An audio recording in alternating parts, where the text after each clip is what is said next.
আমার যেতে হবে, আমার করতে হবে, তার আসতে হবে, তাকে করতে হবে। এই সমস্ত বাংলা বাক্যের আমরা একটা স্ট্রাকচারের মাধ্যমে ইংলিশে রূপান্তরিত করতে পারি। সেই স্ট্রাকচারটি হলো সাবজেক্ট প্লাস হ্যাভ টু অথবা has to plus V1 plus extension. তো V1 মানে হলো ভার্বের বেস ফর্ম। তো আমরা জানি ভার্বের মূলত তিনটা ফর্ম থাকে, একটা হলো V1, আরেকটা হলো V2 এবং আরেকটা হলো V3। যেমন আমরা বলতে পারি গো, ওয়েন্ট, গন। অর্থাৎ একটা ভার্বের মূলত তিনটা ফর্ম হয়, এর মধ্যে প্রথমটাকে বলা হয় V1।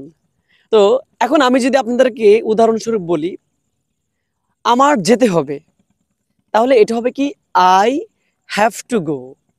আমার করতে হবে আই হ্যাভ টু ডু।